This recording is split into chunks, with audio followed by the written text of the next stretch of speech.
Hi,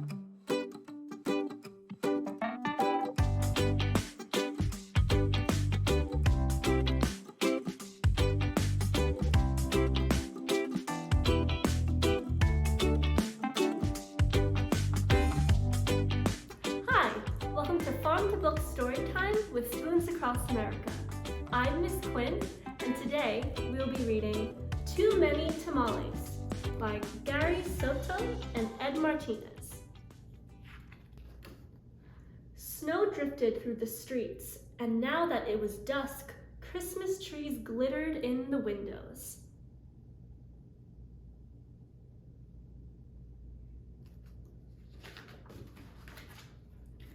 Maria moved her nose off the glass and came back to the counter. She was acting grown up now, helping her mother make tamales. Their hands were sticky with masa. "That's very good," her mother said. Maria happily kneaded the masa. She felt grown up, wearing her mother's apron. Her mom had even let her wear lipstick and perfume. If only I could wear her mom's ring, she thought to herself.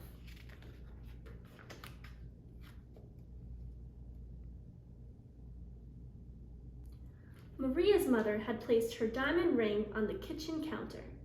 Maria loved that ring. She loved how it sparkled like their Christmas tree lights. When her mother left the kitchen to answer the telephone, Maria couldn't help herself. She wiped her hands on the apron and looked back at the door.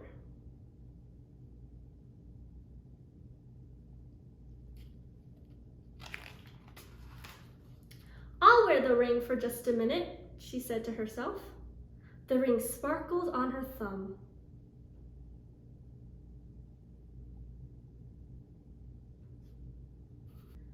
Maria returned to kneading the masa, her hands pumping up and down on her thumb. The ring disappeared, then reappeared in the sticky glob of dough. Her mother returned and took the bowl from her. "Go get your father for this part," she said. Then, the three of them began to spread masa onto corn husks. Maria's father helped by plopping a spoonful of meat in the center and folding the husk. He then placed them in a large pot on the stove. They made 24 tamales as the windows grew white with delicious smelling curls of steam.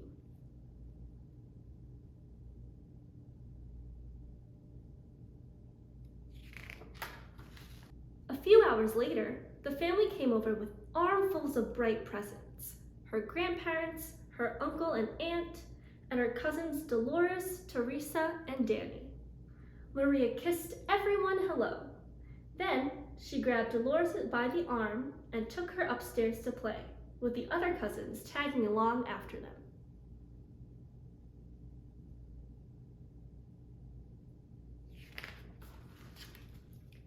They cut out pictures from the newspaper, pictures of toys they were hoping were wrapped and sitting underneath the Christmas tree. As Maria was snipping out a picture of a pearl necklace, a shock spread through her body. "The ring!" she screamed. Everyone stared at her. "What ring?" Dolores asked. Without answering, Maria ran to the kitchen.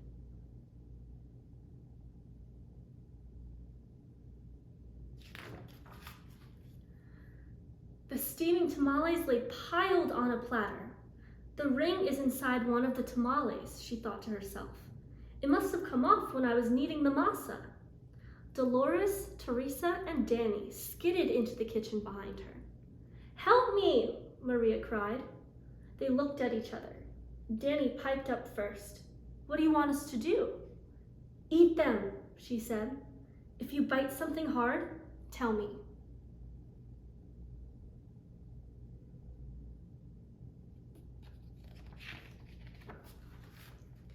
The four of them started eating. They ripped off the husks and bit into them. The first one was good, the second one pretty good, but by the third tamale, they were tired of the taste. "Keep eating," Maria scolded. Corn husks littered the floor. Their stomachs were stretched till they hurt, but the cousins kept eating until only one tamale remained on the plate.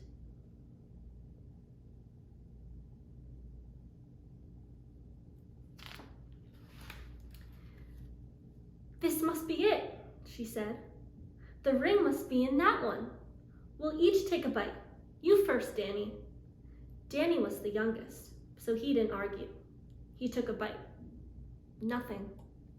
Dolores took a bite. Nothing. Teresa took a big bite. Still nothing. It was Maria's turn. She took a deep breath and slowly, gently bit into the last mouthful of tamale.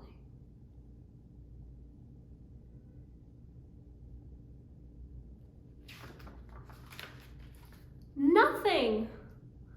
"Didn't any of you bite something hard?" Maria asked. Danny frowned. "I think I swallowed something hard," he said.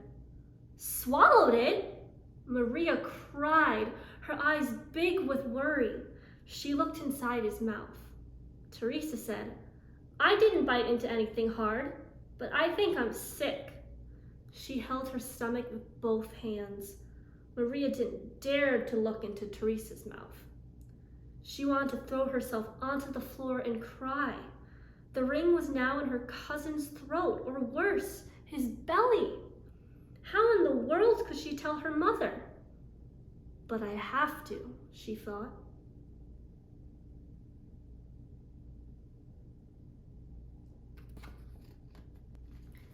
She could feel tears pressing to get out as she walked into the living room where the grown-ups sat talking.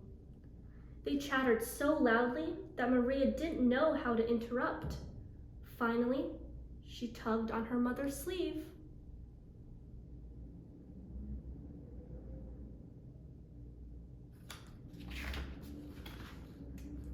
"What's the matter?" her mother asked.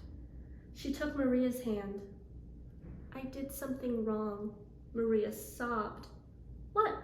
her mother asked. Maria thought about the beautiful ring that was now sitting inside Danny's belly and got ready to confess. Then she gasped. The ring was on her mother's finger, bright as ever. "The ring!" Maria nearly screamed. Maria's mother scraped off a flake of dried masa. "You were playing with it?" she said, smiling gently.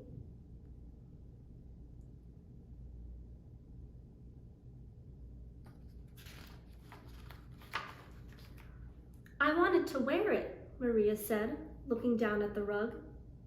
Then she told them all about how they'd eaten the tamales. Her mother moved the ring a little on her finger. It winked a silvery light. Maria looked up and Aunt Rosa winked at her too. "Well, it looks like we all have to cook up another batch of tamales," Rosa said cheerfully.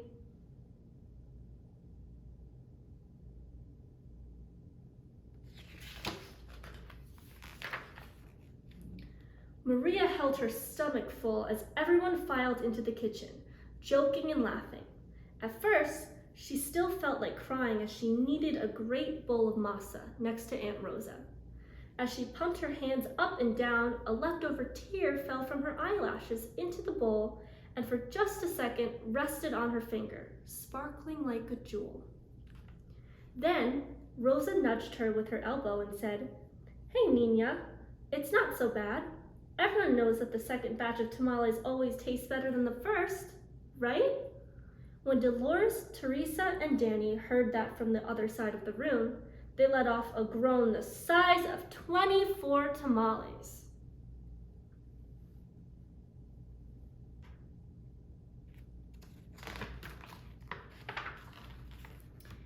Then Maria couldn't help herself.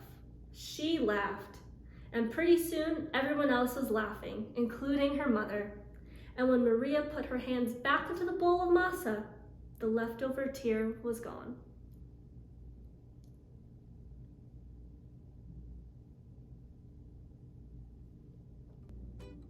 The end. It looks like Maria's family celebrated the holidays with tamales. What do you usually celebrate with? Any traditional family meal? Thank you so much for joining.